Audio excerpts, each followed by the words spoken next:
এরকম একটা ভর্তা যদি গরম ভাতে থাকে আর কোনো কিছুর প্রয়োজন হয় না। আসসালামু আলাইকুম প্রিয় দর্শক, কুক উইথ আফরোজা ব্লগ চ্যানেলে আপনাদের সবাইকে স্বাগতম। আজকে আমি এমন একটা ভর্তা আপনাদের সঙ্গে শেয়ার করব, যেটার স্বাদ কখনোই ভুলবেন না, এতটা মজার এই ভর্তাটা। আর এই ভর্তাটা তৈরি করতে ঘরে থাকা মাত্র কয়েকটি উপকরণ লাগবে। আর সেগুলো দিয়েই খুব সহজেই শিলপাটা বা ব্লেন্ডার ছাড়াই হাতেই এই ভর্তাটা তৈরি করে নিতে পারবো। আর এতটাই মজার এই ভর্তাটা, যেটা একবার খেলে কখনোই ভুলবেন না এর স্বাদ। আর এই ভর্তাটা করার জন্য প্রথমে আমি চুলায় একটি ডিম সিদ্ধ দিয়ে দিলাম। এই ভর্তাটা করতে ডিম লাগবে একটা। ডিম সিদ্ধ হতে হতে এদিকে আমি কয়েকটা পটল ছিলে নিব। আপনারা হয়তো বা দেখেই বুঝতে পারছেন আমি কিভাবে পটলগুলো ছিলে নিচ্ছি। উপরের যে পাতলা আবরণ এটা শুধু তুলে নিব।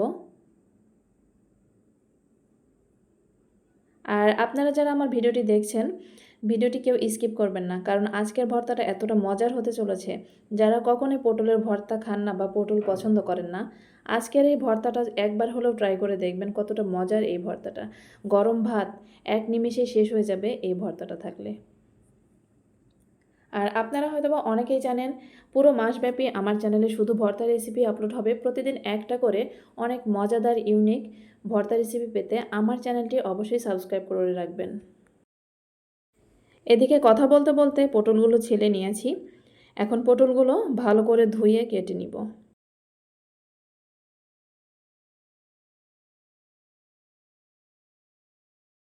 এখন এই পটলগুলো আমি চাকচাক করে কেটে নিব।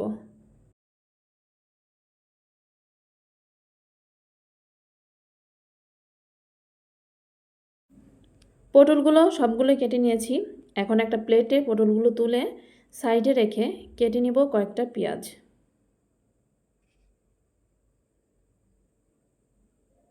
এখানে পেঁয়াজগুলো ছোট ছোট কিউব করে কেটে নিব।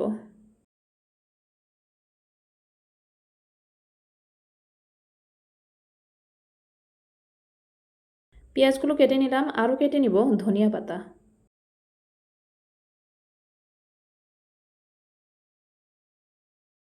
ধনিয়া পাতাগুলো একদম কুচি কুচি করে কেটে নিব। ধনিয়া পাতাগুলো কেটে নিয়ে এখন চলে যাব মূল রেসিপিতে। তার জন্য এখানে একটা প্যান বসিয়ে দিয়েছি। প্যান কিছুটা গরম হয়ে আসলে তার মধ্যে দিয়ে দিলাম সামান্য একটু সয়াবিন তেল। এখন তার মধ্যে দিয়ে দিলাম কয়েকটা শুকনো মরিচ। শুকনো মরিচগুলো ভালো করে ভেজে নিব। এখানে আমি লো মিডিয়াম আছে শুকনো মরিচগুলো ভেজে নিলাম। মরিচগুলো ভেজে নেওয়া হয়ে গেছে।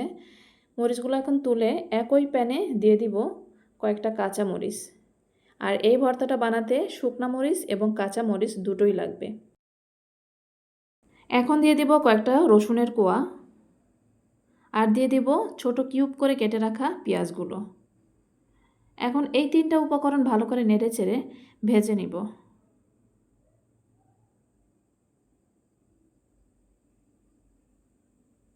এখানে পেঁয়াজ, রসুন এবং কাঁচা মরিচ ভালো করে লালচে করে ভেজে নিব। ভেজে নেওয়া হয়ে গেছে। এখন এগুলো একটা প্লেটে নিয়ে নিচ্ছি।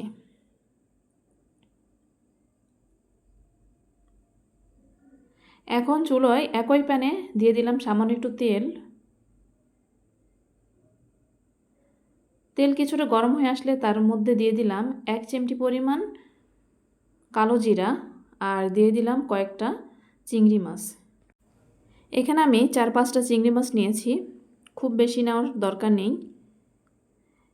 কিছু সময় চিংড়ি মাছ ভেজে এর মধ্যে দিয়ে দিলাম কেটে রাখা পটলগুলো। দিয়ে দিলাম সামান্য একটু লবণ আর দিয়ে দিব সামান্য একটু হলুদের গুঁড়া। এই দুটো উপকরণ দিয়ে ভালো করে নেড়ে চেড়ে কিছু সময় এই পটল ভেজে নিব।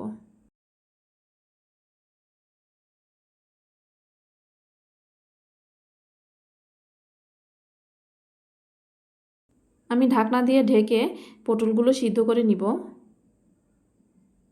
এ সময় চুলার আঁচ কিন্তু লো মিডিয়াম আঁচে থাকবে।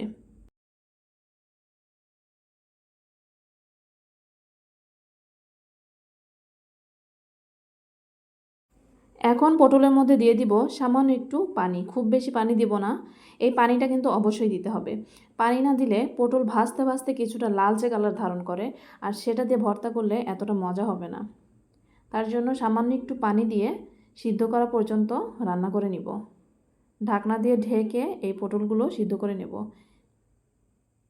কিছু সময় পরে পানি শুকিয়ে গেলে পটলের গায়ে যে পানি আছে আমি স্প্যাচুলারের সাহায্যে এরকম চেপে চেপে পানিগুলো বের করে দিব, আর এই সময় পানিগুলো শুকিয়ে যাবে। আর খুব বেশি সময় লাগবে না এই পটল সিদ্ধ হতে। এখানে আমার পটলগুলো কিন্তু ভালো করে সিদ্ধ করা হয়ে গেছে। এখন এই পটলগুলো আমি নামিয়ে নিব। পটলগুলো আমি একটা বাটনাতে নিয়ে নিচ্ছি, আর এটাতেই আমি ভর্তা করব। আপনারা যাদের বাসায় এই বাটনা নেই, চাইলে শিলপাটাতেও ভর্তা করতে পারেন বা হাতের সাহায্যেও ভর্তা করতে পারেন। এখানে ভেজে রাখা মরিচগুলো নিয়ে নিচ্ছি। মরিচের বোটাগুলো ফেলে দিয়ে ভালো করে একটু লবণ দিয়ে মরিচগুলো বেটে নিব। আমি বাটনার সাহায্যেই মরিচগুলো বেটে নিব। এখানে মরিচগুলো অনেক আগে ভেজে নিয়েছিলাম, যার কারণে এখন আর মরিচ অতটা মুসমুসে নেই, যার কারণে বাটতে একটু অসুবিধা হচ্ছিল। এই সময় আমি কয়েকটা পটলও এর সঙ্গে নিয়ে বেটে নিলাম।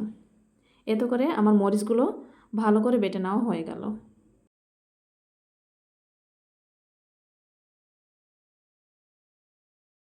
এখন দিয়ে দিব কাঁচা পেঁয়াজ কুচি, আর দিয়ে দিব ধনিয়া পাতা কুচি। এই কাঁচা পেঁয়াজ এবং ধনিয়া পাতা অবশ্যই দেওয়ার চেষ্টা করবেন। এটা দেওয়ার কারণে এই ভর্তাটার টেস্ট অনেক সুন্দর আসে, অনেক মজার একটা ভর্তা তৈরি হবে।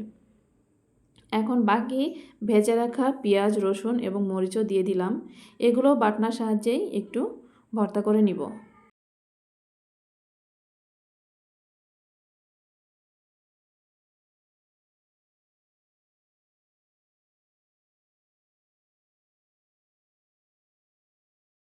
একদম মিহি করে বাটার প্রয়োজন নেই। এখানে আমি কিছুটা আধা বাটা করে বেটে নেব। এই কাজটা আপনারা শিলপাটাতেও করতে পারেন। যারা ভিডিওটি দেখতে দেখতে এ পর্যায়ে এসে গেছেন, এখনও একটা লাইক দেননি, অবশ্যই একটা লাইক দিয়ে আমার ভিডিওটি কন্টিনিউ করবেন। আর ভিডিও যদি সত্যি ভালো লেগে থাকে অবশ্যই লাইক, কমেন্ট, শেয়ার করবেন। যারা আমার চ্যানেলে আজকে নতুন, প্রতিদিন এরকম মজাদার, ইউনিক অনেক রকমের ভর্তা রেসিপি পেতে আমার চ্যানেলটি চাইলে সাবস্ক্রাইব করে রাখতে পারেন। কেননা পুরো মাসব্যাপী আমার চ্যানেলে প্রতিদিন একটা করে অনেক মজাদার ইউনিক ভর্তা রেসিপি আপলোড হবে। আর সেই ভর্তা রেসিপিগুলো দেখতে চাইলে অবশ্যই চ্যানেলটি সাবস্ক্রাইব করে পাশে থাকা বেল আইকন প্রেস করে দিবেন। এদিকে কথা বলতে বলতে আমি কিন্তু সিদ্ধ ডিমটাও নিয়ে নিয়েছি। সিদ্ধ ডিমটাও কিন্তু এর সঙ্গে ভর্তা করে নিয়েছি। এখন আমি হাতের সাহায্যে আরও একটু ভালো করে সব কিছু মিশিয়ে নিব।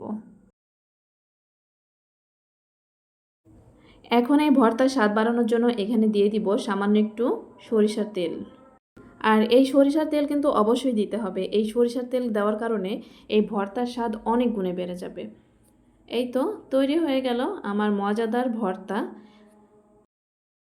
মাত্র একটা ডিম আর কয়েকটা পটল দিয়ে যে এত মজার ভর্তা তৈরি করা যায়, যেটা একবার ট্রাই না করলে কখনোই বুঝতে পারবেন না আর কতটা মজার এই ভর্তাটা। এরকম ভর্তা যদি গরম ভাতে থাকে, গরম ভাতের সঙ্গে আর কোনো কিছুর প্রয়োজন হয় না। যারা ভর্তা খেতে পছন্দ করেন, এরকম ইউনিক অনেক মজাদার ভর্তা পেতে আমার চ্যানেলটি অবশ্যই সাবস্ক্রাইব করে রাখতে হবে। কেননা পুরো মাসব্যাপী আমার চ্যানেলে এরকম অনেক মজাদার ইউনিক ভর্তা রেসিপি আপলোড হবে প্রতিদিন একটা করে। আর যারা ধৈর্য ধরে এত সময় আমার ভিডিওটি দেখেছেন, আপনাদেরকে অসংখ্য ধন্যবাদ। আজকের ভিডিওটি এই পর্যন্তই। পরবর্তীতে আরও মজার একটা ভর্তা নিয়ে আমি আপনাদের সামনে হাজির হব। ততদিন পর্যন্ত সবাই ভালো থাকবেন, সুস্থ থাকবেন। আল্লাহ হাফেজ। আসসালামু আলাইকুম ওয়া রাহমাতুল্লাহি ওয়া বারাকাতুহু।